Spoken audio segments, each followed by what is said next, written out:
Bueno, gente, José Miguel Villarroa es doctor en filosofía, historiador, teólogo, periodista, analista geopolítico y es una figura muy conocida en la televisión española porque hace una defensa vehemente y porque tiene unos argumentos contundentes siempre, fuertes. Porque aquí el amigo de derechas también ahora nos va a explicar lo que diría Marx si viviera. Un señor de derechas nos va a explicar lo que diría Marx si viviera. Los países escandinavos, que es donde la gente más se suicida, porque los sistemas son una porquería, resulta que es lo que defendería Marx. Hombre, por favor, ya está bien. Los que defendéis la resistencia a ultranza sentados desde una poltrona, lo que tenéis que hacer es coger el avión, bajaros en Kiev y alistados de voluntarios a luchar por la libertad y la democracia. Mira, vosotros no os enteráis de nada de lo que nos interesa enteraros en la Unión Europea. Perdona, así de claro te lo digo. Quien da la riqueza al país no son los empresarios, somos los trabajadores.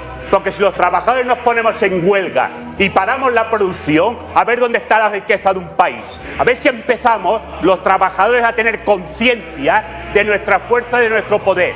Que la riqueza la creamos los trabajadores, no la crea el empresario. El empresario vive de la riqueza que creamos nosotros y nos chupa la sangre a los trabajadores y luego nos da mendicidades y encima hace publicidad de la mendicidad que nos da.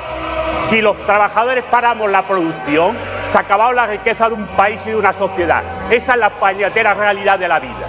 Y punto. Sois los liberales que defendéis el derecho de la libertad, el derecho del esfuerzo, el derecho de no sé qué, cuando es una mentira. Porque el esfuerzo que vosotros defendéis es la explotación de la gente, la explotación de los pobres, porque dicen servir al pueblo y solo sirven a los amos del cortijo. Porque las leyes que interesan para los bancos se hacen en 2 días y se aplican al tercero. En cambio, las leyes que hacen para el pueblo tardan 2 años en hacerse y se aplican con 7 años. Es decir, tomadura de pelo, del primer día al último. ¿Has visto las imágenes de Estados Unidos? ¿Has visto las imágenes de Baltimore? ¿Has visto las imágenes de Baltimore?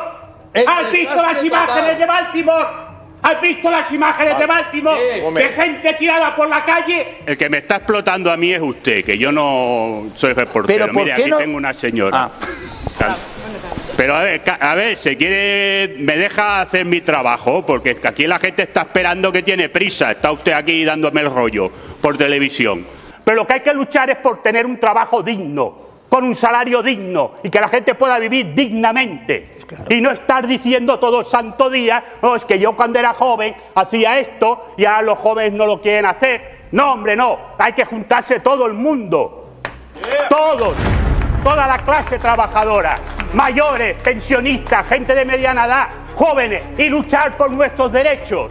Y no estar metiéndonos mierda, con perdón, unos a otros, que es lo que quiere el sistema, que nos peleemos entre nosotros. Pero yo le tengo un especial cariño porque hace 2 años, cuando estaban matando a la gente en la calle en Colombia, este señor periodista, este señor comunicador, este señor filósofo e historiador, con todas sus letras, llamó a eso lo que era, que estaban masacrando, creo que estaba matando a la gente en las calles. Yo quiero que ustedes oigan ese fragmento, porque desde entonces lo sigo y me encanta esa vehemencia y esa valentía con la que defiende sus argumentos. En Colombia la gente está en la calle pegándole fuego a todo, ya se ha acabado el rollo ya. Mano, no diga eso, mano. ¿Cómo que no? Porque ustedes abrirían hoy el telediario si fuera Maduro en Venezuela. Porque estaría criticando, la democracia, el pueblo que ha salido a pedir la democracia, Maduro dictador. Y Colombia, el señor Duque, está matando a su pueblo. Está matando a su pueblo. Y no está saliendo en ningún sitio. De gente que ha salido a protestar porque le meten una subida de impuestos impresionante y los está condenando a la miseria absoluta. Y el pueblo ha salido a protestar por dignidad. No només a protestar. No, por dignidad. No només y lo a protestar, está matando, y lo está Villarroya. matando y le está matando a su pueblo. Y hay que decirlo así de claro, con estas palabras. Está matando a su pueblo. Y aquí todo el mundo callado. Si fuera Maduro, estaríamos todos los días con tertulia dando el coñazo por la tele. Y en todas las radios y en todos los sitios. Y aquí todo el mundo callado. Pues hombre, pues habrá que tener un poco de dignidad. Es verdad que la dignidad termina donde empieza la necesidad. Pero si no tenemos un mínimo de dignidad, estamos muertos. Así de claro. Estos son palabras mayores.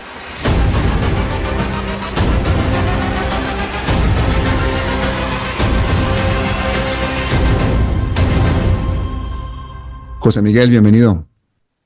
¿Qué tal, Pablo? Un placer estar contigo, tu espacio, y espero que tengamos una charla muy interesante. Sí, aunque mucha gente estaría más interesada en que peleáramos porque a la gente le encanta verte pelear, porque defiendes y argumentas como nadie.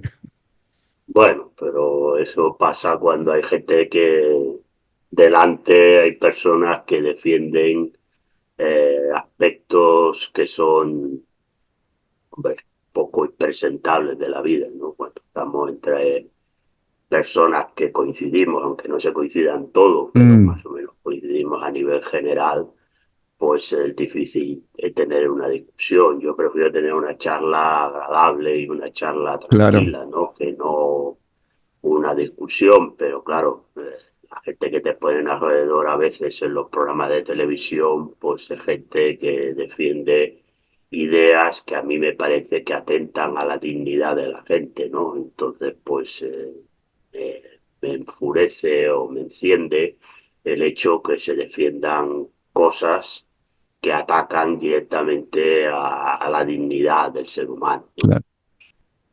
Yo cuando vi la defensa que hiciste de la gente de la calle en Colombia, dije, yo tengo que invitarte porque yo tenía grandes dificultades. En ese momento estábamos haciendo todos los comunicadores alternativos colombianos, pues una red para difundir esas imágenes brutales de esa represión, de esa derecha autoritaria y asesina que estaba masacrando a su propio pueblo, silenciándolo, porque básicamente lo que estaba la gente era protestando, los trabajadores, los estudiantes, por una subida absolutamente abusiva de los impuestos en una población como la colombiana, en que casi la mitad de la gente vive bajo el umbral de la pobreza.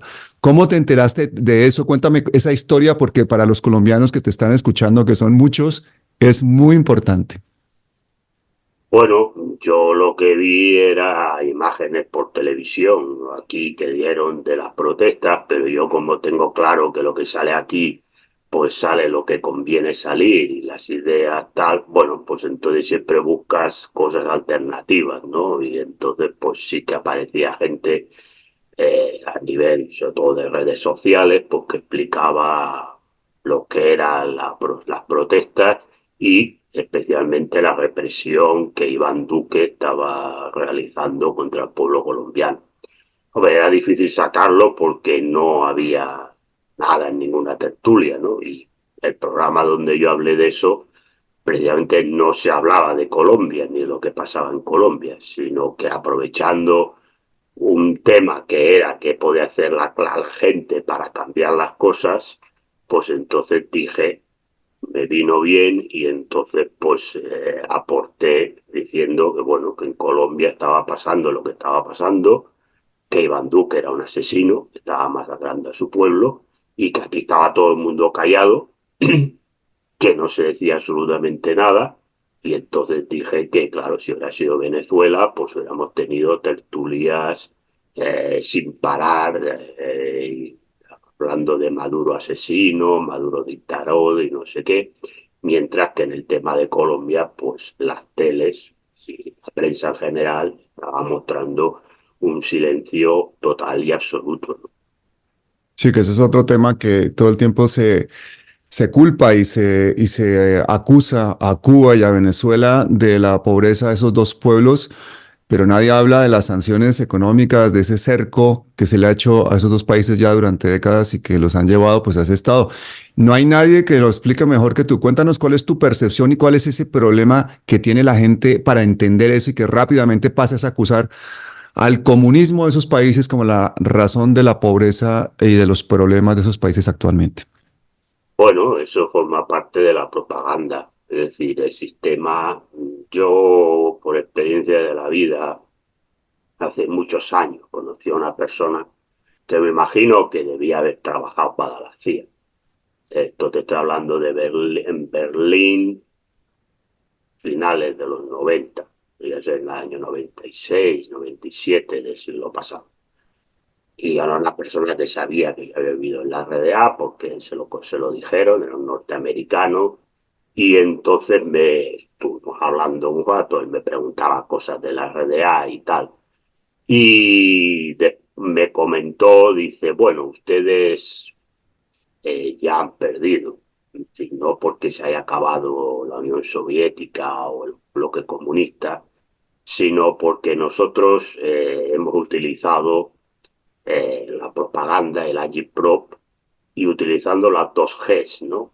Y cuando me dijo las dos Gs, me dijo, porque nosotros hemos entendido mejor a Antonio Gramsci, el gran filósofo comunista italiano, mejor que ustedes, ¿no?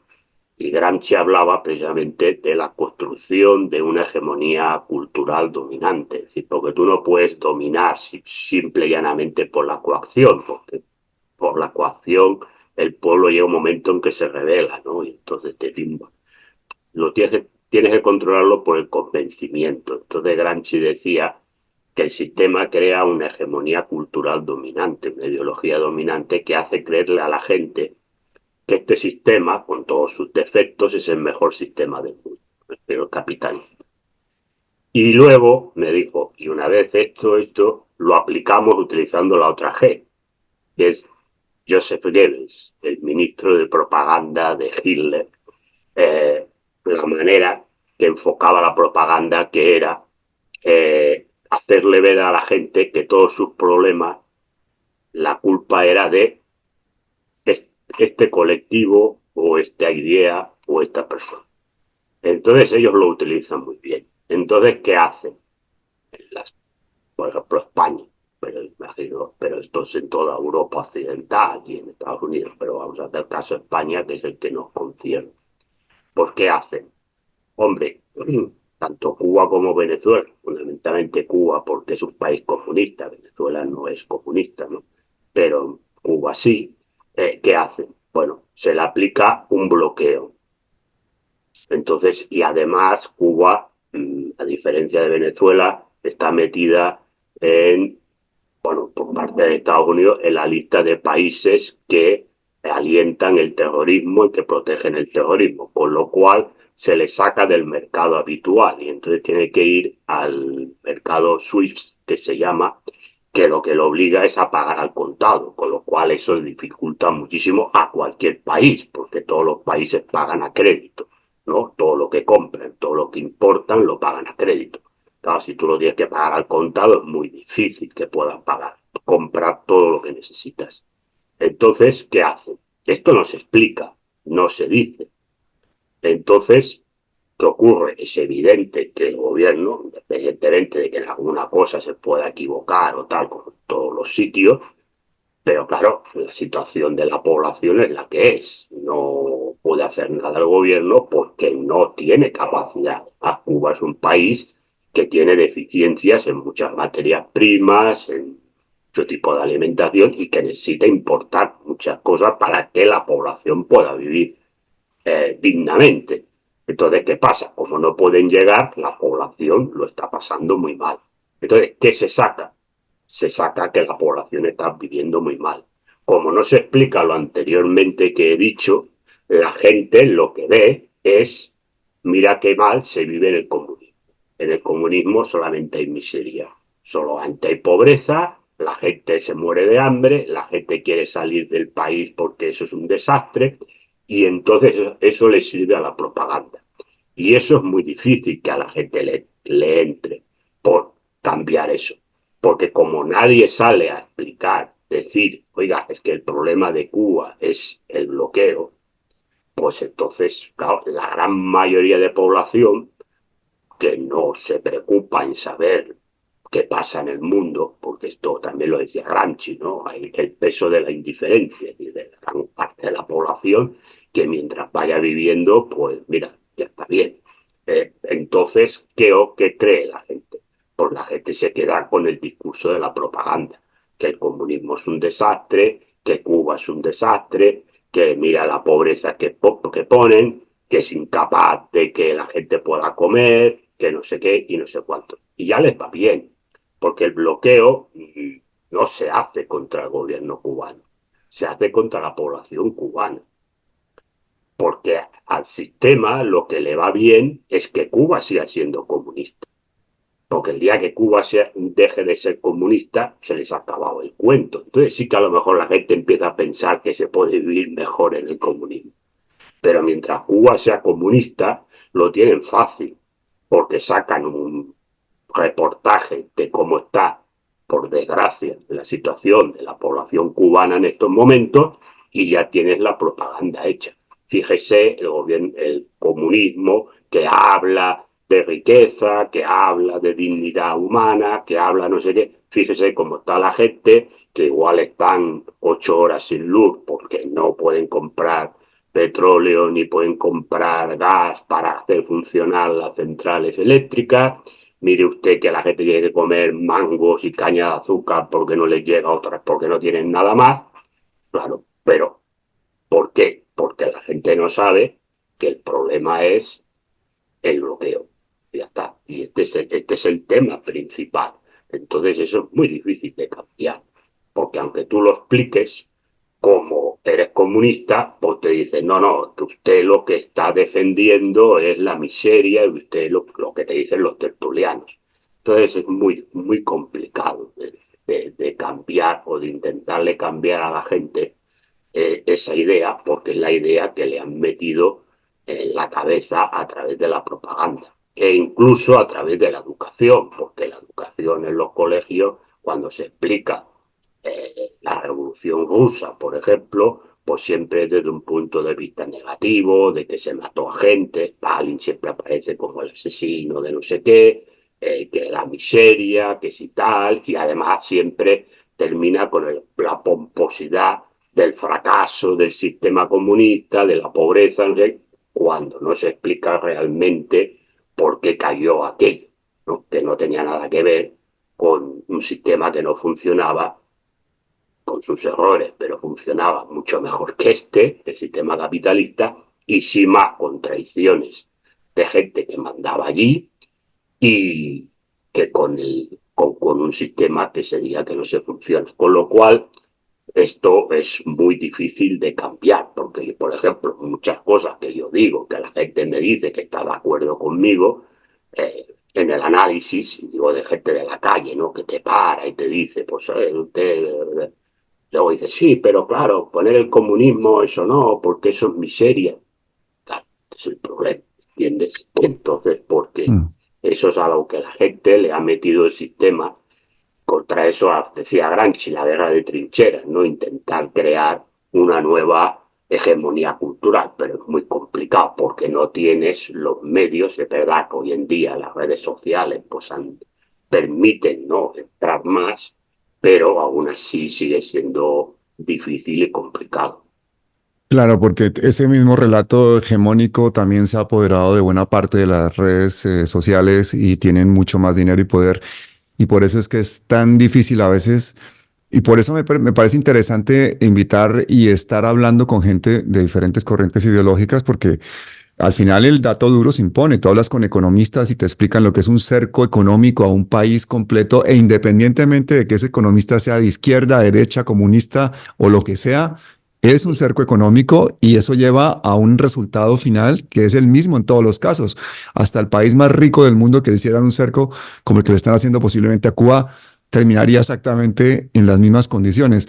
Pero el sectarismo ese que vive en las sociedades, yo no sé tú cómo lo vives y para ti es muy aparente en esas tertulias de televisión, ese enfrentamiento entre blanco y negro, capitalista, comunista, que nos impide muchas veces la visión de conjunto. ¿Cómo haces tú para sobrevivir esa, digamos, problemática doméstica completamente natural en la población de querer resumir todo a una posición A o a una posición B?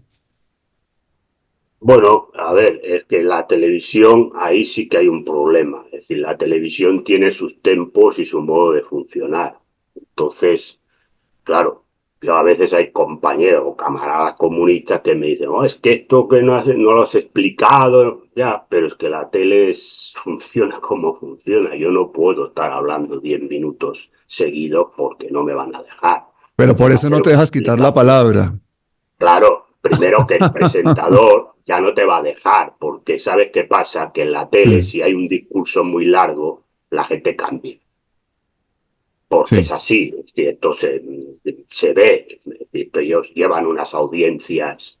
Entonces, claro, el problema es que la tele tiene sus tiempos. Y después, ¿qué pasa? Que la gente muchas veces pone la tele también para distraerse. Entonces, si tú quieres, llámale el show o llámale la pelea, es un poco lo que engancha a mucha gente Mm, también. Entonces, claro, la televisión tiene un formato. Entonces, o te adaptas al formato o ya no te llevan. Entonces, claro. claro, te tienes que adaptar al formato. Y el formato es evidentemente blanco contra negro, es A o B. Mm, Entonces, claro, ¿qué pasa? Que claro, desde el lado sistémico, la propaganda es fácil. Esto no funciona, esto es una porquería, esto es un desastre, esto es tal, y no entran más allá, porque la gente que lo está viendo, pues bueno, a ver, verdad que hay gente de todo tipo, pero muchas.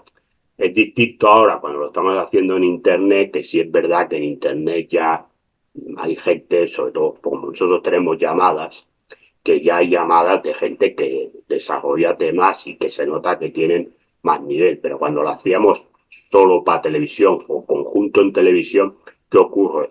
Que a esa hora quien está viendo la televisión fundamentalmente es gente muy mayor.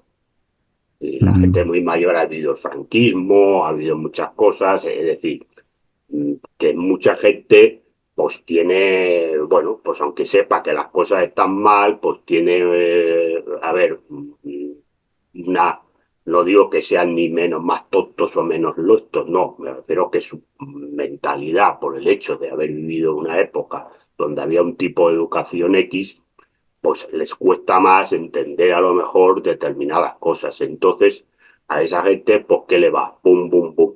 Y aparte también luego, a ver, se hace también luego parte de para las redes sociales. Y las redes mm, sociales, tú sabes, sobre todo TikTok, que es lo que funciona ahora muchísimo, tienen que ser cosas cortitas. Un minuto, como mucho, minuto y medio. Si sacas más de un minuto y medio, la gente lo deja de ver. Entonces, claro, ¿qué tienes que hacer? Tienes que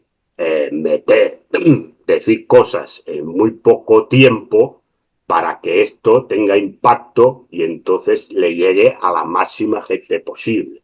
Entonces, eh, a veces, claro, tienes un problema porque no puedes explicarlo todo. A veces sí que intento explicar y sé que me dejan, porque el presentador me deja a veces alargarme más de lo que te debería hablar, pero claro, es que yo, hay momentos como yo le digo, es que yo no puedo explicar una cosa en un mm, minuto, cuando una cosa complicada, sobre todo cuando me preguntan de temas de geopolítica, no puedo explicar una cosa en un minuto porque no se puede, es imposible, por mucho que quiera concentrar.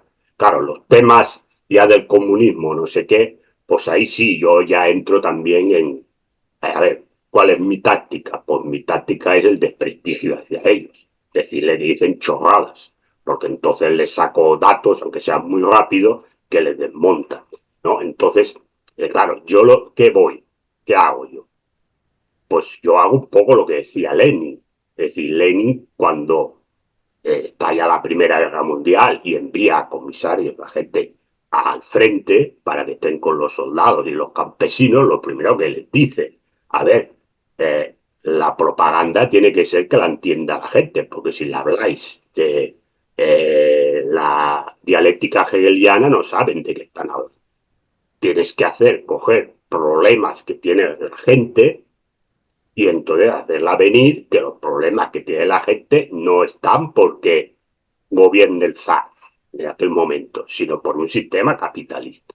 Entonces yo lo que hago es decir, a ver, usted tiene una pensión de basura, sé que a lo mejor me está viendo mucha gente jubilada, no porque gobierne Pedro Sánchez o mañana gobierne Feijóo, sino por un sistema capitalista que a usted le explota y le interesa que tenga una pensión de basura.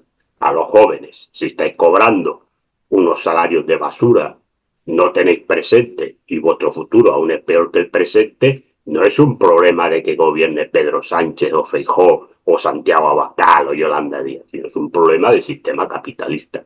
Entonces, estas cosas que hace, bueno, pues hace que mucha gente se plantee decir, oye, pues a lo mejor tiene razón, ¿no? A lo mejor tiene razón ir allí. Entonces, es eso, es buscar con el tiempo que tienes en televisión, buscar esos problemas que realmente le afectan a la gente en su día a día y hacerle ver a la gente, dentro de lo que se cabe, que el problema no es tanto porque esté gobernando Pepito o Juanito, sino que el problema es un sistema capitalista y que todos sirven al sistema capitalista y por lo tanto, mientras no se cambie el sistema, la gente seguirá teniendo los mismos problemas, independientemente de quién esté sentado en el Consejo de Ministros. Es decir, esto es lo que yo intento hacer en un formato televisivo que te da para lo que te da. Yo no puedo explicar el capital de Marx en la televisión, porque no me lo dé. No porque no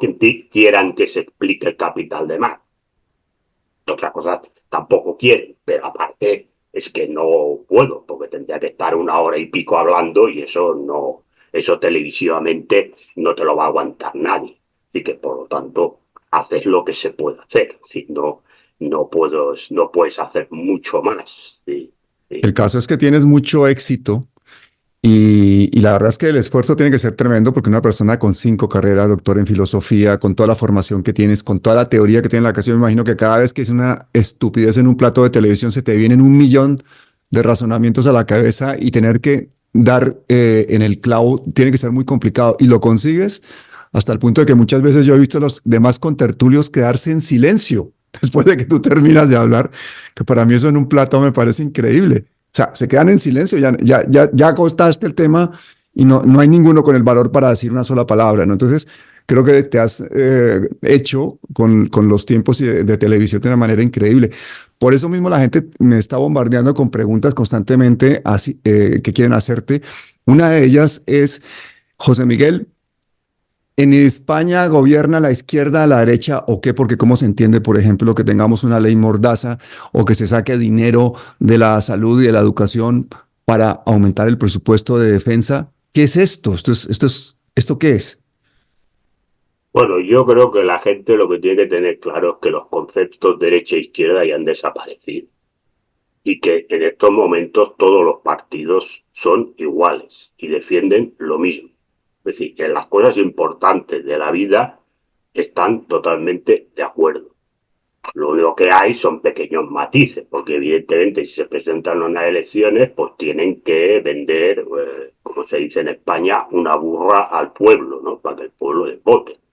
Entonces, bueno, hay esos pequeños matices en determinados temas, pero en las cosas importantes defienden lo mismo.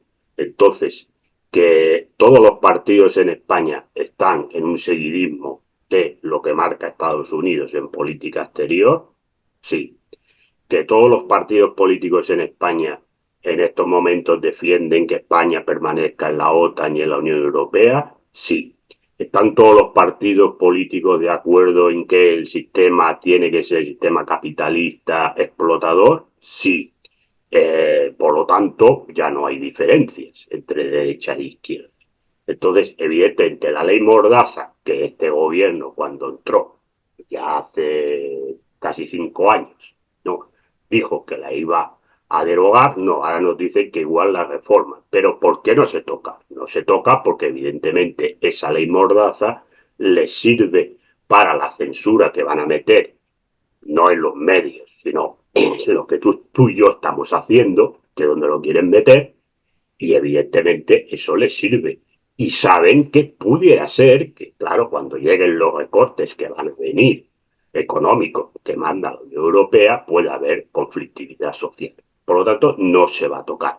Y evidentemente el tema del armamento. Hombre, el tema del armamento es que aquí han tocado el pito los lobbies armamentísticos y han dicho, oiga, que tenemos aquí un stock de armas, que esto no hay quien lo gaste y ustedes tienen que empezar a comprar de lo que se ha enviado a Ucrania, que se ha enviado cosas en España, cosas que eran más viejas que yo, pues ahora hay que comprar y hay que gastar. ¿Por qué? Porque interesa y conviene a esos lobbies armamentísticos, con la excusa de que si Putin nos quiere invadir, y con la excusa de que tenemos que tener un ejército europeo, porque de este modo te hablan de la independencia de Estados Unidos, con lo cual, digo, de seguridad.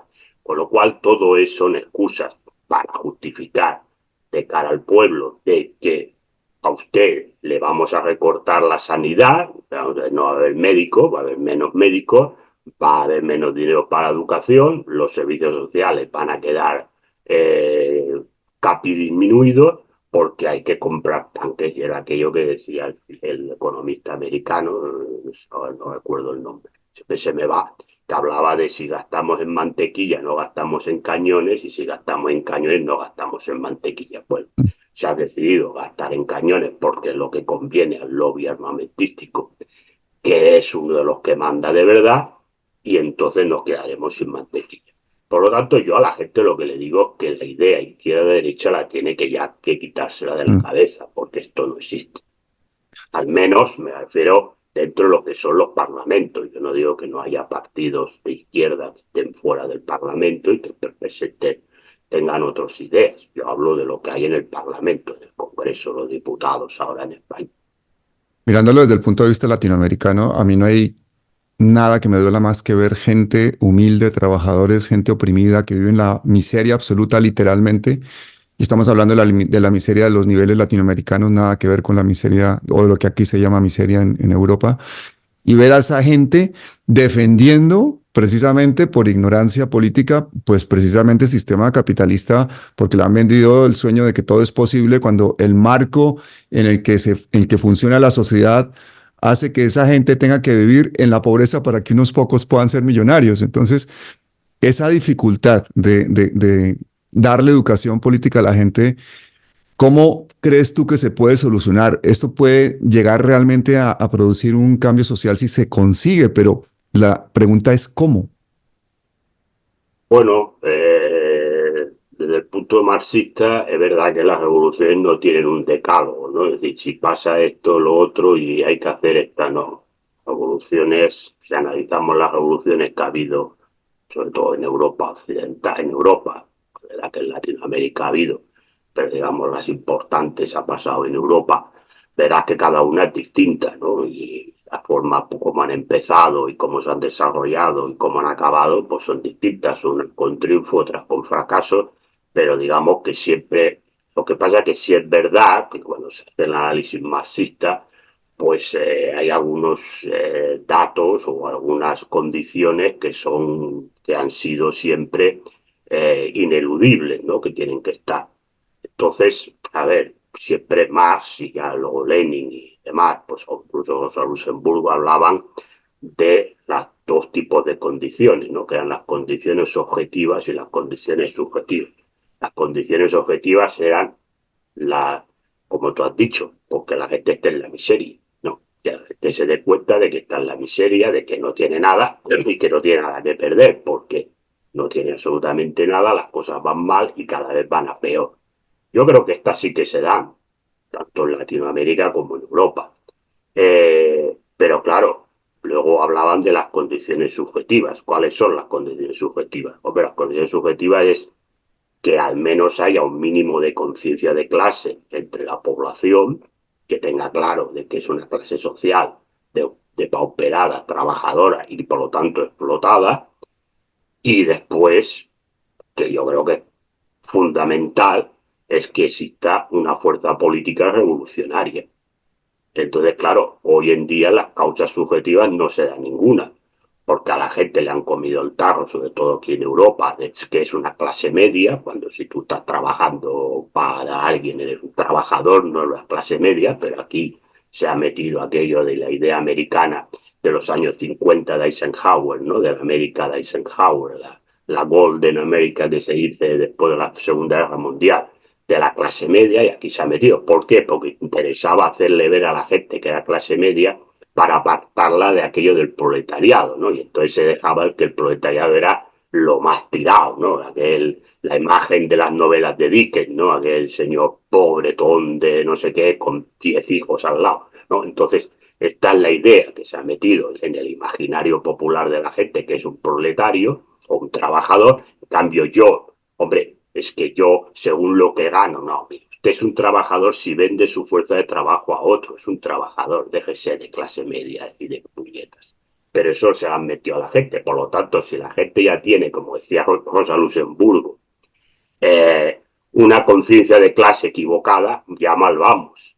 Porque si tú no tienes conciencia de clase trabajadora, no digo conciencia de clase revolucionaria, digo conciencia de ser clase, que es aquello que decía más, que esto es complicado, porque es un requiebro alemán difícil de traducir, ¿no? Que es tener conciencia de y ser consciente de. Entonces, claro, si tú tienes conciencia de clase o eres consciente de ser una clase, es otro tema. Entonces, si eres consciente de ser clase trabajadora, ya vamos bien. Pero si eres consciente de ser clase media cuando no lo eres, ya vamos mal. Luego, tener conciencia de clase es tener una conciencia de clase para intentar, como clase social, cambiar las cosas, que esto ya entraríamos en el campo ideológico, ¿no? Pero fundamentalmente lo que no hay es en estos momentos una fuerza política revolucionaria que haga ese trabajo ideológico, ese trabajo de formación, ese trabajo en las calles, en las fábricas, en las universidades, en los colegios, entre la gente mayor, etcétera, etcétera, para hacerle ver a la gente que realmente el cambio no está en votar o dejar de votar o 4 reformas políticas o económicas en el sistema, sino en hacer la revolución. Y entonces eso no existe. Y como no existe, eso es muy complicado para que haya una revolución. Que pueda haber algaradas sociales, sí, pero las algaradas sociales, si no tienen un fin para terminar con el sistema, pues se quedan en eso, simples algaradas, que normalmente luego lo que traen es reacción, porque mucha gente también piensa, oh, mira, estos que están quemando contenedores, o que están quemando coches, o que no sé qué, son unos bárbaros, son no sé qué. Y entonces este es el problema en el que nos encontramos hoy en día, fundamentalmente en Europa, ¿no? El caso latinoamericano lo conozco menos, pero el caso europeo, que, no, que el que más conozco, pues es el problema que tenemos en la actualidad. José Miguel, ¿eso tiene algo que ver con la afirmación que te he escuchado alguna vez de que Pedro Sánchez y Pablo Iglesias son un fraude, una estafa? Bueno, yo creo que Pablo Iglesias más que Pedro Sánchez. Y Pedro Sánchez no ha engañado nunca a nadie. Es decir, a ver, él hace su papel de defensor de la democracia contra el fascismo y del socialismo y no sé qué. Este es un vendido a los poderes supranacionales y de fondos de inversión, etcétera, etcétera, pero no ha prometido la revolución. Pablo Iglesias sí. Sí, Pablo Iglesias sí que vino hablando de asaltar los cielos y de destruir el régimen del 78. ¿Y cuánto ha estado? ¿Qué ha hecho? Pues entonces no, ha hecho lo contrario. Lo que ha hecho es desmovilizar a la gente y lo que ha hecho es fortalecer el régimen del 78. Pues, los dos para mí son iguales. Ahora, si me haces decir cuál ha sido peor, pues creo que Pablo Iglesias es peor que Pedro Sánchez. Es decir, ya te digo, para mí todos los que están en el arco parlamentario, todos los partidos son lo mismo. No le pongo ninguna diferencia a ninguno. A mí me da igual. Me preguntan, hombre, pero mejor que esté el PSOE que no esté el PP. A mí me da igual. Van a hacer lo mismo. Pero, claro, dicho esto, claro, si tú me preguntas quién ha sido más traidor a las clases trabajadoras y desfavorecidas, pues el Pablo Iglesias, porque en todas las cosas Pedro Sánchez viene de una tradición del PSOE, desde que entró Felipe González, que es tomadura de pelo tras tomadura de pelo a la clase trabajadora, que le sigue votando. Cada uno vota a quien quiera, yo no entro ahí. Pero Pablo Iglesias, que venía precisamente a derruir, o eso decía, a derruir esto, pues oiga, gracias a usted todavía es más fuerte. Entonces considero que Pablo Iglesias, para los intereses de la clase trabajadora, ha sido peor que Pedro Sánchez. Siendo Pedro Sánchez lo que es, la gente no vaya a entender que estoy aquí haciendo una defensa de Pedro Sánchez. Yo considero a Pedro Sánchez que es el gerente, y además lo he dicho muchas veces, los amos del cortijo prefieren a Pedro Sánchez de presidente del gobierno, porque es el gerente ideal para él, porque le garantiza la paz social mientras le permite obtener amplios beneficios y amplias ganancias a costa de la explotación de la clase trabajadora. Por lo tanto, esto es Pedro Sánchez. Pero Pedro Sánchez, a diferencia de Pablo Iglesias, nunca ha venido a decir que venía a cambiar el régimen del 78. Él ha hablado de democracia, de la lucha contra el fascismo y todas estas cosas, pero nunca ha hablado de destruir el régimen. Yo recuerdo, porque además coincidía con él en una tertulia que salía en televisión hace ya mucho tiempo, una cadena que no existe, que es Teleeconomía Televisión, coincidía alguna vez con Pablo Iglesias. Y Pablo Iglesias hacía unos discursos que a veces a mí me pasaba por la izquierda, porque se iba tal de cambiar las cosas. Yo ya le vi por dónde iba, no me engaño nunca. Pero, luego dices, cuando lo has visto, porque claro, yo los discursos están muy bien. Yo, cuando uno se dedica a política, otra cosa es alguien que da un discurso, pero no se dedica a la política. Entonces, podrá estar de acuerdo con él o no, pero es su discurso. Otra cosa es alguien que hace un discurso en política. Entonces, en política son ya los discursos y los hechos. Y sobre todo cuando estás en el gobierno. Entonces, yo me voy a la frase del Evangelio, ¿no? Que decía Jesús de los fariseos, por sus hechos les conoceréis. Es decir, entonces, claro, si los hechos de Pablo Iglesias y de Podemos, y en este caso ahora de Sumar, son hacer lo mismo que ha hecho el PSOE durante 40 años en España, pues sí le has tomado el pelo, porque tú venías precisamente a romper y acabar con eso. Y no lo has hecho, al contrario. Lo has hecho lo mismo y has fortalecido el régimen de 78 que tú decías que venías a destruir o a cambiar. Por lo tanto, dentro de eso me parece peor. Así de claro. O sea, que tú crees que hay cosas que pudo haber hecho Pablo Iglesias que no hizo, porque No, que también... Pablo Iglesias no vino para hacer nada. A ver, Mm. Pablo Iglesias, vamos a ver, Pablo Iglesias y Podemos vinieron para hacer lo que hicieron, que era desmovilizar a la gente del 15M, llevarla a su casa y a partir de ahí fortalecer el régimen del 78. Eso es para lo que vino Podemos, para lo que nació Podemos. Y lo ha cumplido a la perfección. Lo que ocurre es lo que decía Marx, ¿no? En el 18 Brumario de Luis Bonaparte, cuando un actor o un movimiento aparece en el escenario de la historia, una vez cumplida su misión histórica, va al basurero de la historia. Y es lo que le ha pasado a Podemos, está en el basurero de la historia. Bueno, pero ellos vinieron a cumplir esto. Se acabó. No vino para cambiar y es que no le dejaron hacer no, no. Ese es otro tema.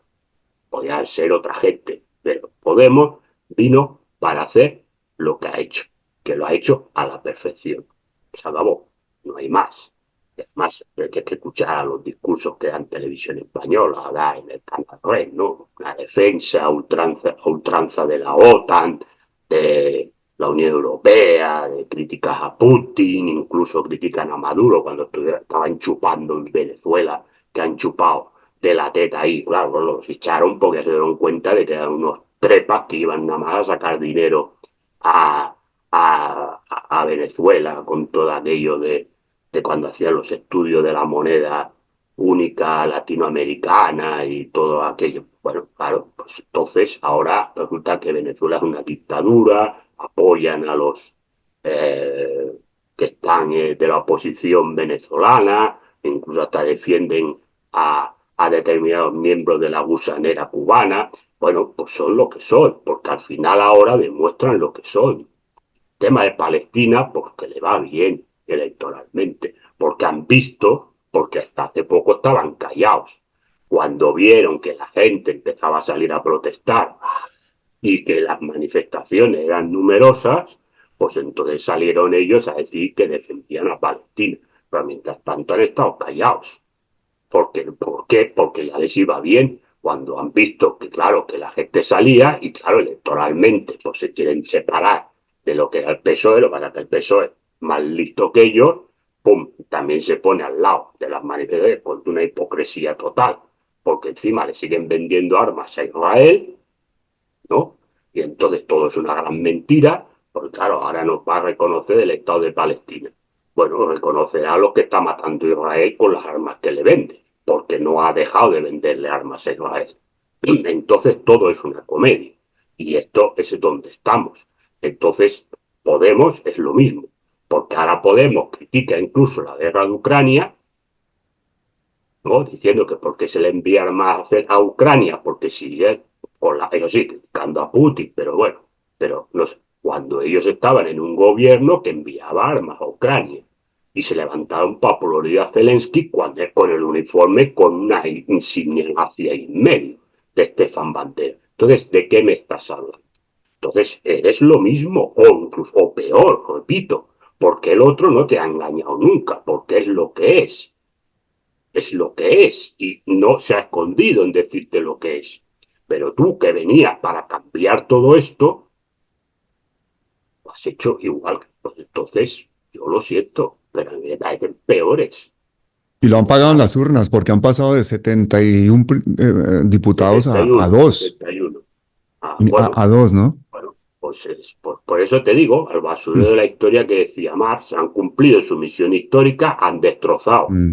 A ver, yo no creo que hubiera habido una izquierda real de verdad, también lo digo. Pero sé que hay gente que dice que si no hubiera habido Podemos, pues Izquierda Unida, hubiera tenido 80 diputados, hubiera cambiado la... Yo creo que eso tampoco hubiera sido así. Porque Izquierda Unida también es verdad que estaba muy quemada de cara a la opinión pública, mucha gente también pasaba de Izquierda Unida, y tampoco creo que dentro de Izquierda Unida, es decir, sí que había gente que verdaderamente quería cambiar cosas y hacer cosas, pero la dirigencia de Izquierda Unida no creo que estuviera para eso. Así de claro lo digo. Pero también lo digo desde fuera porque yo no he militado nunca en Izquierda Unida ni en el PC. Pero entiendo por lo que veía desde fuera que tampoco la dirigencia estaba para eso.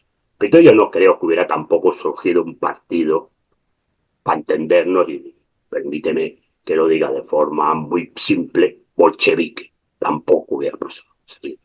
Pero sí Oye, es pero, cierto que en calle, en el 15M, cosa que el 15M también hay que decir que fue organizado, esto no fue una cosa espontánea. Luego otra cosa es que allí la gente se fue sumando, claro, cuando había tanta gente, pues había gente, ya la gente empezó a pedir cosas que no era lo que querían los que organizaron eso. Por eso sale Podemos y vámonos todos para casa. Entonces, pero sí es cierto que sí que había una sensación en la calle de que la gente quería que cambiaran cosas, no la revolución proletaria, pues, pero sí que cambiar cosas fundamentales dentro de España a nivel político, a nivel económico y a nivel social. Y eso, pues Podemos, porque el PSOE no lo podía hacer. Entonces Podemos, que aparecía como el heredero de las demandas del 15M, es el que se encarga de destrozarlo. Entonces, pues claro, te digo, el PSOE, Pedro Sánchez no ha mentido, porque Pedro Sánchez en ningún momento se puso allí en las plazas del 15M a decir yo lo, ¿no? Cambió Pablo Iglesias, o Carolina Vescanza, o Irene Montero, o Rita Maestre, o Monedero, o todos los que estaban allí, o Rejón y compañía, pues estos sí, porque estos estaban en las plazas y estos dijeron que eran los representantes del pueblo reunido en la plaza. Y bueno, pero pues han estos que han hecho constituido Sumar, que inicialmente eran de Podemos, todavía más oportunismo, porque estos básicamente son un PSOE 2.0. Se pliegan no, estos totalmente son al PSOE, trepas ¿no? directamente. A ver, el problema es que ahí entró mucho trepa. Y entonces en Sumar han quedado los trepas. Es decir, si ya en Podemos había mucho trepa, directamente en Sumar han quedado los trepas. Porque muchos de ellos que vienen de Cataluña, yo vivo en Barcelona, los conozco de hace mucho tiempo. Y entonces ya vienen del antiguo PSUV, que era el Partido Comunista en Cataluña, luego pasaron por Iniciativa per Cataluña, luego se fueron a los comuns, es decir, que hay gente que lleva 40 años o 30 años viviendo del cuento, empezando por Ernesto Urtasun, ¿no? Que no ha pegado un palo al agua en su vida, no ha trabajado nunca y siempre ha vivido del cuento chino. Ahora está ahí de ministro diciendo memeces cada día, pero cobrando un buen sueldo. Entonces, claro, esto es lo que ha quedado ahí, que les importa un pepino los problemas de la gente. ¿Sí? Bueno, está su rollo de cambio climático, el feminismo, el colectivo LGTBI, que también les importa un pepino, porque el problema del colectivo LGTBI es un problema de que a ti te amargan la vida. Yo no digo que no hay, es verdad que hay gente que sufre agresiones físicas por el hecho de ser homosexual, lesbiana, transexual y demás, pero el problema fundamental es que a ti, si te discriminan por ser homosexual, es porque eres clase trabajadora, porque al homosexual rico no le discriminan. Entonces, si tú eres mujer y te discriminan en tanto clase trabajadora, porque a Ana Botín, que es la presidenta del Banco Santander, no la discriminan. Entonces, el problema está en que a ti te discriminan en tanto en cuanto clase trabajadora, que es lo que decía Rosa Luxemburgo o Clara Zetkin, ¿no? Que ahora estas feministas las sacan como las grandes feministas, cuando Rosa Luxemburgo odiaba a las feministas y odiaba al feminismo, ¿no? Porque entendía que era romper la unidad de lucha de la clase trabajadora. Entonces, la liberación de la mujer o del colectivo LGTBI o del colectivo de las minorías raciales, etcétera, etcétera, viene en la liberación de la clase trabajadora, en tanto clase trabajadora. Entonces, Podemos, y ahí el PSOE también, y luego la derecha, o lo que se llame la derecha, para entendernos, ahí también juegan a esa ideología woke, que es la creación de la lucha por colectivos, no por clase trabajadora.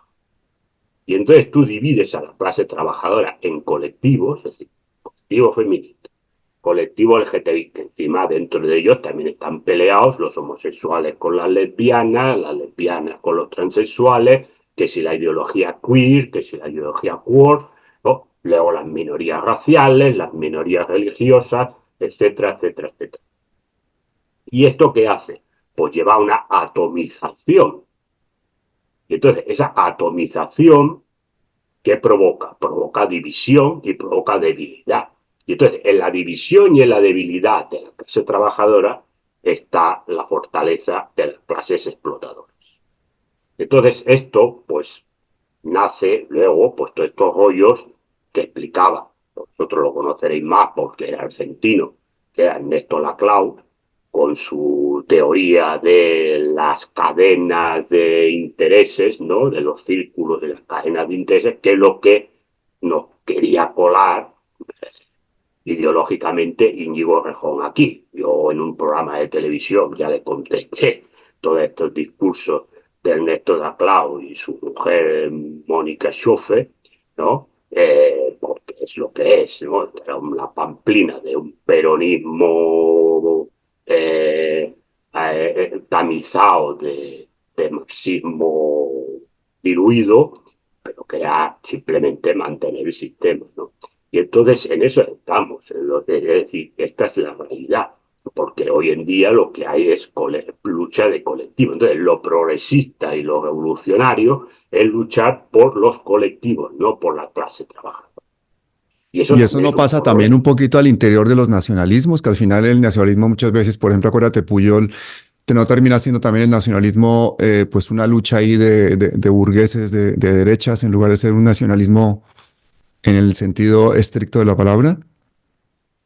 Bueno, es que el nacionalismo, los que somos marxistas clásicos, esto es una pelea que tenemos muchos marxistas, pero yo entiendo que el nacionalismo, y eso lo decía Marx y Engels, es directamente un cáncer dentro de la clase trabajadora, porque lo que tú divides es a la clase trabajadora en usted es español, o eres catalán, o eres vasco, o eres alemán, o eres ruso, o eres colombiano, o eres no sé qué, cuando la clase trabajadora tiene los mismos problemas en todos los sitios. Otra cosa que evidentemente los trabajadores tenemos patria y tenemos una historia detrás. Yo soy español, no puedo decir que, evidentemente, que mi lucha sea internacionalista, pero hombre, evidentemente yo soy español y tengo una historia detrás, porque mi formación eh, como persona me viene dado de haber nacido en España, que tiene una historia detrás, otra vez lo decía Marx y Engels, pues, y una cultura detrás, por lo tanto, evidentemente que tenemos patria. Lo que pasa es que la patria nosotros no la entendemos como la patria la entiende la burguesía, que es un instructo administrativo que tiene que servir para explotar a la clase trabajadora. Entonces nosotros tenemos la patria reconociendo la historia, en lo bueno y en lo malo, porque todos los países tienen historia, luces y claros en su pasado y en su tradición cultural. Pero entendido la patria como la forma que se puede organizar la clase trabajadora para lograr su liberación y luego tener una patria que sería sin Estado, ¿no? Y eso es lo que decía Marx, pero yo creo que eso es imposible, ¿no? Una cosa utópica, pero sí que sirva a un Estado, pues como eran los países comunistas cuando existía la Unión Soviética o la RDA o la Polonia comunista, etcétera, etcétera, que sirvan para mantener y defender la dignidad de la gente, los ciudadanos que viven o la gente que vaya a vivir a esos países, ¿no? Entonces, esta es la realidad. Entonces, claro, ¿qué se hace? Se distingue. Y ahí, pues también están las ideologías. Ahí entra la ideología woke en Latinoamérica con todo el tema del indigenismo, ¿no? Es decir, el tema de meter, bueno, es que, a ver, independientemente de que se ha tratado mal a los indígenas, a lo mejor históricamente, pues eso no lo va a discutir nadie, pero claro, yo estas cosas de que no, que hay que pedir perdón, a ver, yo no tengo por qué pedir perdón de una cosa que pasó hace 500 años. Yo no tengo culpa. Los españoles que vivimos hoy en día no tenemos ninguna culpa de lo que pasó hace 500 años. Se acabó. Es decir, y aparte, si ahora hay empresas en Latinoamérica españolas que están explotando a la gente, la culpa no es mía. Yo no estoy explotando a nadie. Estará explotando la empresa aquella, telefónica. Por lo tanto, volvemos a lo mismo. ¿Quién te está explotando? No el trabajador español que también está explotado. Te está explotando el sistema capitalista, donde hay una serie de empresas que son españolas, otras pueden ser francesas, otras americanas, pero que te están explotando. Entonces, ¿cuál es el tema? El tema es decir, no, no, que mira que los españoles, que malos son, que tienen aquí una empresa que nos están explotando. No, los españoles no. El sistema capitalista con unas empresas que son españolas. Pero no los españoles, porque los españoles de clase trabajadora seguramente, pues, yo sé que en Latinoamérica las cosas son peores que aquí, pero para el nivel de vida que tenemos aquí, también estamos muy jodidos. Entonces nosotros no estamos, el pueblo español, la clase trabajadora española, no está explotando a nadie. Es decir, te está explotando el sistema capitalista. Sí, las Que da la oligarquías, casualidad independientemente de de que, su nacionalidad, se parecen mucho en el mundo entero y de hecho se claro, unen, no, ¿no? no, porque si, los capitalistas sí que no tienen patria, eso lo decía Marx. Los capitalistas tienen patria, porque esto lo que su patria es el dinero. Y entonces, pues la empresa será Telefónica, o será Naturgas, o será ACS, o será la que tú quieras. Mm. Pon el nombre que quieras. Y estará en México, estará en Colombia, estará en Perú, estará en Brasil, en Argentina. Y estará explotando, evidentemente, para sacar beneficio, estará explotando a la clase trabajadora de Brasil, de Argentina, de Colombia, de México. Pero no puedes decir que los españoles lo están haciendo, porque los españoles no lo estamos haciendo. Porque a los españoles, esas mismas empresas, también nos explotan en España. Entonces, la gente lo que le dice, pero ¿cuál es la idea? Que eso viene también de las ideologías woke de las universidades americanas.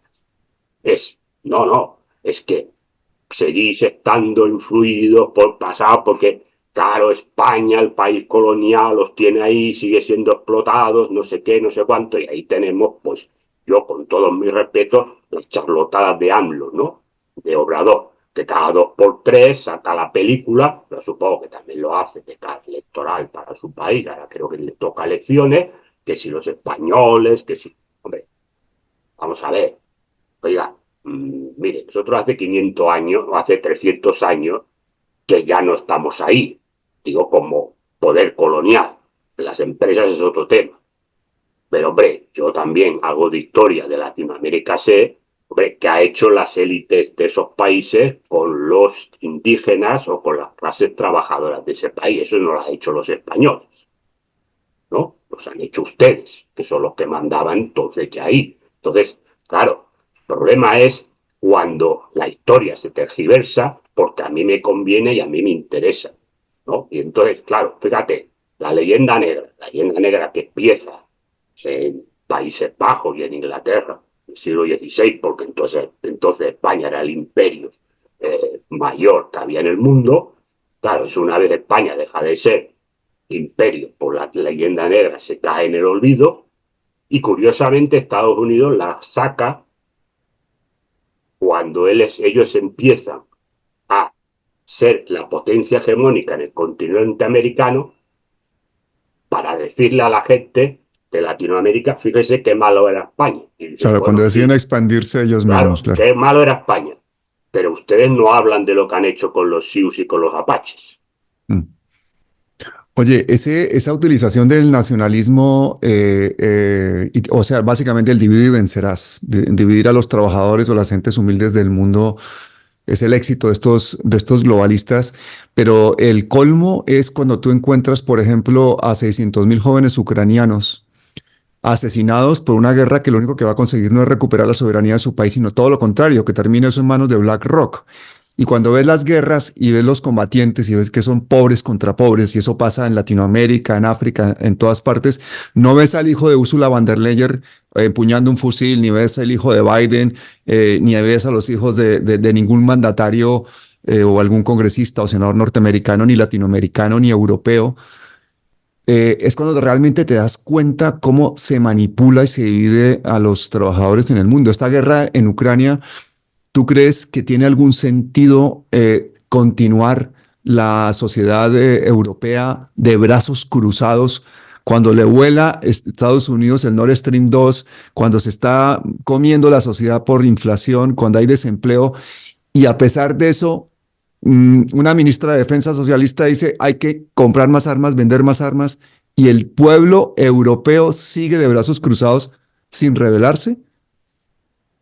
Bueno, porque lo que te digo yo, la propaganda ha conseguido que la gente crea que Putin lo que quiere es invadirte. Y que entonces, para salvar tu país, y que hable la democracia quizá la gente pasa un poco más, pero sí para salvar tu país, lo que tienes que hacer es, bueno, estos sacrificios que se está pidiendo a la gente, que hay mucha gente, bueno, unos lo aceptan alegremente, otros lo aceptan resignadamente. También empieza a haber un cansancio, eso es verdad, y por eso ahora están hablando de la censura a determinados medios, sobre todo redes sociales y demás, porque ya empiezan a ver que la gente empieza a estar un poco harta de esto.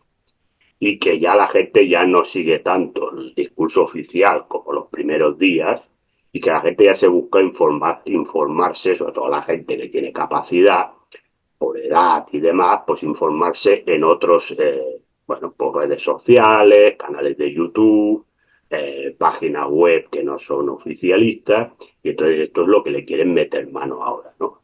Entonces, bueno, pues el problema estamos en eso, que la gente, que como hay una desmovilización general, sobre todo en la población europea, pues la población europea va aceptando. Y claro, las protestas, sí hay protestas, el problema yo va a lo mismo.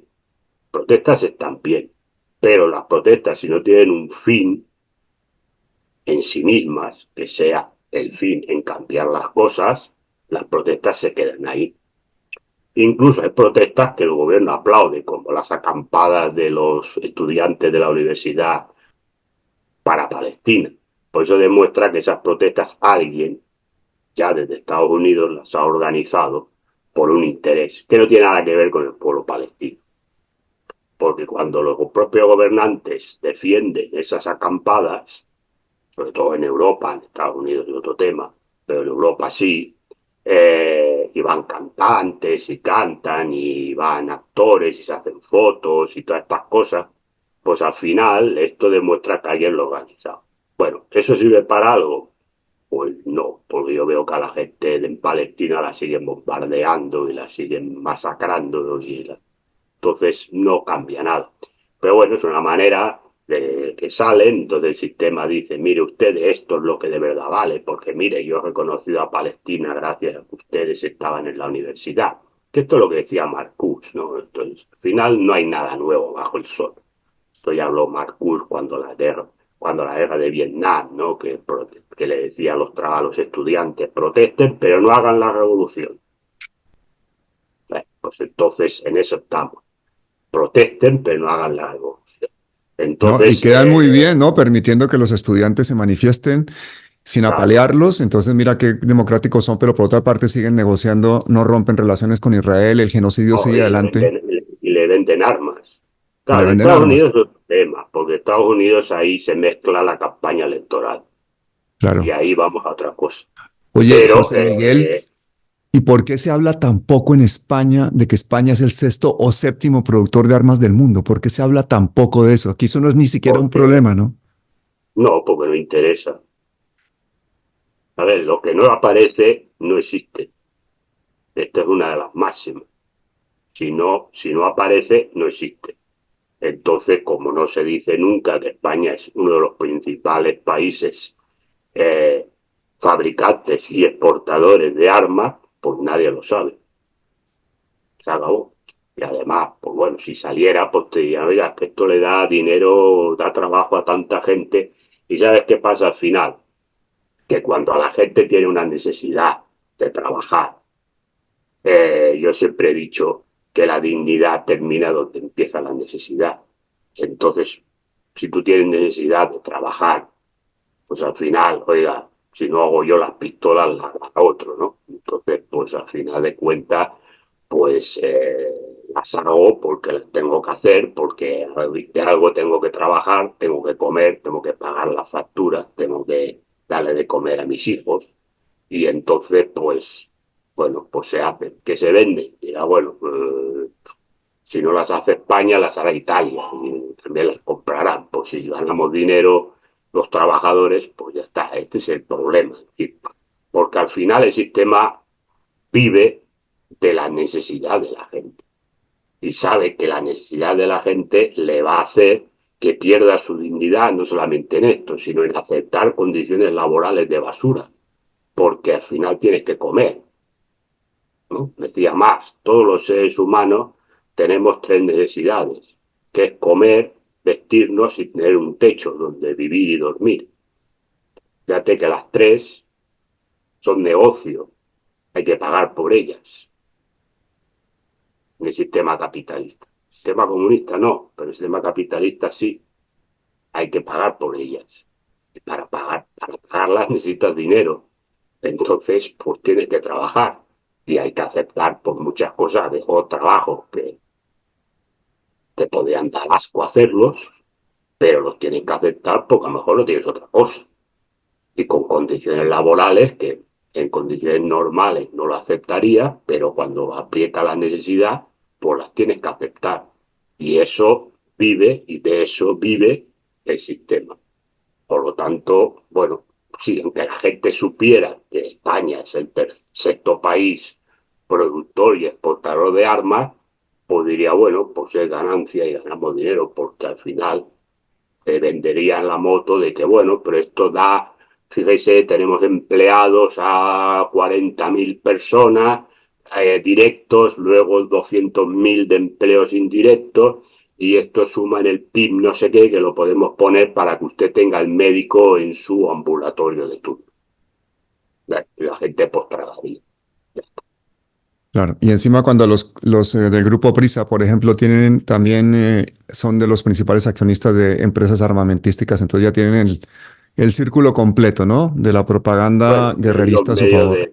los medios de comunicación son empresas, no medios de comunicación. Hace mucho tiempo que los medios de comunicación forman partes de entramados empresariales, donde la empresa matriz tiene muchos negocios y entre ellos el de la comunicación, pero está dentro de un entramado. Por lo tanto, yo trabajo en Prisa y yo, mi periódico, el diario AS, que es donde yo escribo, está en Prisa. Yo llevo muchos años trabajando en el grupo Prisa. Bueno, pues es lo que es, pero aparte del grupo Prisa también la mayor parte de los accionistas en plan, que es Vanguard o creo uno de estos empresas americanas, al final todo el mundo está donde está y forma parte de lo que se forma. Entonces, bueno, es decir, algunos podrían decir, hombre, ¿y usted por qué está trabajando ahí? Pues porque tengo que comer, ¿no? Entonces ya está, punto. Es decir, esta es la realidad, vuelvo al principio. Vivimos de nuestras necesidades vitales, nos imponen por determinadas cosas mientras no cambiemos el sistema. Pues yo vuelvo a lo del principio. El problema no es si fulanito gobierna o la empresa esta manda aquí o manda allá. El problema es el sistema. Tú una vez te arribes el sistema, todo esto desaparece. Porque es un mundo nuevo donde todo esto desaparece. Pero mientras no se cambie, pues estamos donde estamos. Entonces, pues todo el mundo, al final, pues caemos en lo que predica el sistema, ¿no? En el individualismo, en buscarnos un poco la situación, pues sálvese quien pueda. Y bueno, pues si uno encuentra trabajo, pues trabaja y va tirando, porque es lo que hay y estamos donde estamos. Y más en un momento como el actual, donde estamos totalmente desorganizados. Es decir, entonces hacer el heroísmo individual no sirve para nada. Lenin decía que no quería héroes, quería luchadores y el héroe no vale para nada. Se ha muerto, está muy bien para colgarle una foto ahí, pero no sirve para nada. Así que por lo tanto, claro, el tema de pedirle a la gente heroicidades, pues no se le puede, si tú tampoco las haces. Entonces, el problema es que estamos donde estamos como estamos. Entonces, claro, la gente, pues todo, yo me pongo el primero. Lo que intentas es, pues, decir, bueno, mira, en la situación en la que es, pues trabajas, te ganas tu vida y de la manera que puedes, porque tampoco hoy en día la mayor parte de la gente no es que estemos ganando grandes dineros, pero bueno, tener un dinero para comer, comprarte la ropa, el que tenga que pagar, pues alquiler o hipoteca lo pueda pagar bueno, y salir a tomar algo con amigos o familia o lo que sea, y el que tenga más suerte y pueda hacer unas vacaciones, pues hacerlas, ¿verdad? Esta es la realidad de donde estamos hoy en día. Entonces, todo esto está muy bien, pero al final la realidad te choca con estos discursos. Porque la gente dirá, sí, sí, sí, yo estoy de acuerdo contigo, pero yo al final tengo que pagar las facturas el día 1 de mes, tengo que poner cada día un plato de comida para mi familia, entonces, ¿qué hago? Claro, como no hemos cambiado nada, pues esta es la realidad, pues tenemos que seguir adelante y tragando muchas cosas con las que no estamos de acuerdo, pero si no, pues nos echarán a la calle y ya entrará otro. Seguramente está cobrando menos que lo que cobro yo. Entonces, este es el tema. José Miguel, ¿y ese cambio necesariamente es a través de una revolución? Sí, no hay otra. Es decir, el sistema no se puede reformar. Todos estos discursos de que se puede reformar el sistema capitalista para hacerle más humano. No, el sistema capitalista, su base principal se basa en la explotación de una minoría sobre la mayoría. Y por lo tanto se acabó. Entonces tú eso no lo puedes cambiar. Porque si cambias eso, ya desaparece el sistema capitalista. Entonces, es decir, creer que se van a hacer políticas del estado del bienestar, políticas reformistas, no, porque el sistema no es reformable. Tú puedes hacer políticas de parches que mejoren en algo la situación de la gente, pero no estás eliminando la pobreza, porque la pobreza no es que yo a ti te doy algo. Ve, vale, está mejor que le des algo que no le des, porque entonces algo tendrá. Y que muchas veces ese algo que se da en plan coercitivo. Es decir, yo te tengo cogido por sálvese sus partes, porque si se te ocurre hacer alguna cosa que no va dentro de lo que yo creo, te quito la ayuda, ¿no? Entonces, por ahí van los tiros también. Entonces, pero bueno, más vale que le den que no le den, pero eso no elimina la pobreza. Esa persona sigue siendo pobre. Es decir, porque la causa de la pobreza no reside en que esa persona haya tenido mala suerte en la vida, no le ha ido bien las cosas, ha tenido un problema de no sé qué, de enfermedad. No, no. Si de, hombre, claro, a lo mejor coger un caso individual, resulta que una persona que ha tenido mala suerte o la ha tenido un tal. Pero en general, las causas de la pobreza residen en la explotación del sistema capitalista. Entonces, tú no puedes reformar el sistema. El sistema no es reformable, el sistema se tiene que destruir. Entonces, la liberación de la clase trabajadora y el fin de la explotación de la clase trabajadora viene a través de la destrucción del sistema capitalista, no a raíz de unas reformas o lo que tú quieras. Por eso, cuando se dice que el comunismo ha fracasado, bueno, será opinable, pero lo que también ha fracasado estrepitosamente es la socialdemocracia, que decía que a través de reformas se llegaría al Estado socialista, porque esta es la idea principal de la socialdemocracia, no la socialdemocracia que nos quieren hacer vender. Es decir, Bernstein, que es el padre ideológico de la socialdemocracia, ahora sería un bolchevique radical, con lo mismo que decía en el siglo XX, a final del XIX, principios del siglo XX. Porque es lo que decía, es decir, tengo aquí los libros de las obras de Edward Bernstein, de la socialdemócrata alemán. Es decir, lo que decía es decir, que no hace falta la revolución para llegar a la liberación de la clase trabajadora, sino que dentro del sistema capitalista, con las reformas que se hicieran de tener el poder un gobierno socialista o del SPD, que era el Partido Socialdemócrata Alemán de aquellos tiempos, estoy igual que ahora, pero bueno, con otras ideas, se llegaría finalmente porque esas políticas que hiciera un gobierno socialdemócrata en el gobierno, se llegaría a alcanzar un crecimiento continuo de la economía que establecería ya de por sí, sin necesidad de la revolución, el Estado socialista o lo que pide el Estado socialista. Eso no existe. Es decir, la socialdemocracia no ha llegado a eso, no ha cumplido nada de lo que decía. Más bien al contrario, la socialdemocracia ha ido cada vez más a la derecha, tomando más posiciones liberales. Por lo tanto, cuando se dice, no, no, es que el comunismo ha fracasado, bueno, y la socialdemocracia también, porque la socialdemocracia, porque el comunismo aún se estableció, pero que la socialdemocracia nunca ha establecido lo que se pedía o lo que demandaba las obras teóricas de Bernstein y luego las de Kautsky, que verdad Kautsky tenía obras contrarias a Bernstein, luego pero nunca a través del sistema parlamentario burgués se ha alcanzado el sistema socialista.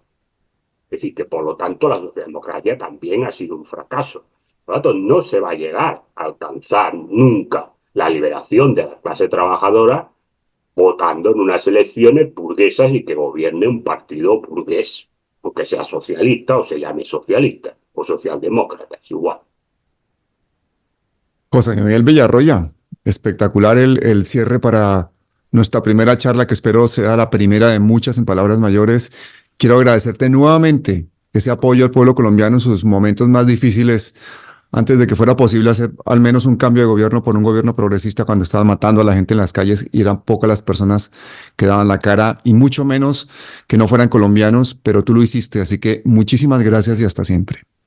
Bueno, ha sido un placer, fue un placer, aunque yo no soy muy fan de Gustavo Petro, pero fue un placer ayudar al pueblo colombiano en ese momento, denunciar lo que estaba pasando. Afortunadamente, al menos hoy en día, no está ocurriendo lo que ocurría. Pero la gente no la está matando a nadie, bueno, pero nadie del gobierno. Sé que hay problemas con los cárteles y estas cosas, pero bueno, refiero nadie del gobierno les está matando. Deseo que a Colombia le vayan bien las cosas y el pueblo colombiano también. Si volviera a ocurrir, pues no quepa ninguna duda de que lo volvería a hacer y volvería a defender. Yo siempre defiendo a la gente y defiendo a las clases trabajadoras y a las clases desfavorecidas, es lo que he hecho toda la vida y espero, mientras tenga fuerza, seguir haciéndolo. Y ha sido un placer estar contigo y espero que sea la primera de muchas. Sí, porque nos quedan muchos temas pendientes. Sí, el problema son mis agendas. Lo sé, que te tienes que ir para la son... tele.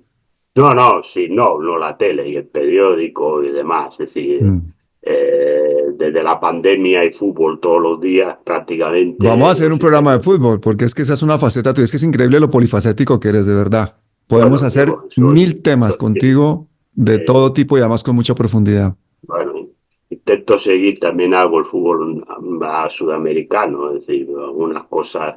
En tiempos escribía más de, ahora ya no tanto, pero escribía de la Copa Libertadores y la Copa Sudamericana, y entonces veía algunos partidos de equipos colombianos como Nacional de Medellín, Barranquilla, Millonarios de Bogotá, de donde se llama, ¿no? Ese es mi equipo, sí, señor. Pues algunos equipos de estos lo veían Libertadores o lo veían Sudamericana.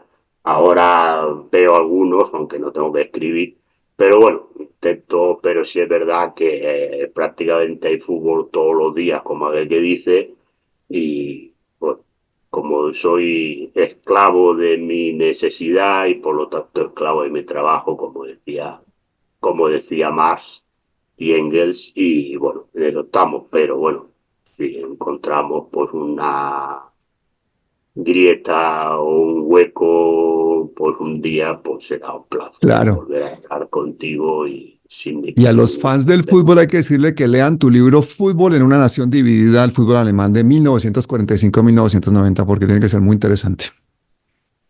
Es el fútbol, bueno, es el fútbol alemán en general. Lo que pasa es que tiene capítulos dedicados al fútbol en la RDA, que verán que era totalmente distinto a lo que es el fútbol entendido desde un país capitalista. Era a ver, fútbol es igual, me refiero que el juego era el mismo. Me refiero a lo que eran las organizaciones de los equipos y el tipo de competición y demás. Y fue un libro que me gustó hacerlo porque es el único libro en español que hay que habla del fútbol en la RDA, la parte del fútbol en la República Federal Alemana. Sí que hay libros que se han hablado, sobre todo el Mundial del 74, del Bayern famoso de Beckenbauer, Sennmayer y demás, pero sí que es cierto que de fútbol en la RDA en castellano no había nada, es la única obra que hay. Y bueno, les puede servir un libro muy pequeñito de 200 y pico páginas, que es un poco lo que pedía la editorial y la norma de la editorial, pero es un libro que como mínimo les servirá para conocer cómo era el fútbol, hoy en día dirían los clásicos al otro lado del muro, y cómo funcionaban los equipos, qué equipos eran los que todavía existen, ¿no? Porque todavía juegan ahora en la liga alemana. Se me ocurre que podríamos hacer un programa de fútbol y la ingeniería social que se ha hecho con el fútbol. Creo que uno de los casos clásicos es el de Henry Kissinger, ¿no? Hay mucho que hablar de fútbol. Entonces, si tú quieres, pues un programa... Kissinger era alemán, era alemán. Sí. Era seguidor ahora no recuerdo el equipo, pero era seguidor de un equipo alemán y que lo seguía bastante. ¿Y cómo se planificó el Mundial de Argentina, no? Sí, claro, porque él entendió perfectamente que el fútbol es un deporte de masas. Bueno, también los países comunistas utilizaron. ¿Sí? Claro. El fútbol es un deporte de masas que lo sigue mucha gente y por lo tanto hay que decir a la gente que el fútbol también tiene su parte de política o como mínimo la utilización de la política por parte del fútbol de la política. Y entonces, pues claro, hay mucha cosa que evidentemente tiene su importancia y tiene su influencia en el mundo futbolístico y en el mundo de la política. Bueno, pues quedas emplazado para que hagamos esa charla. Será un placer hacer el programa hablando sobre fútbol y política. Muchísimas gracias, José Miguel. Un abrazo muy fuerte y hasta siempre. Un abrazo y un saludo a todos.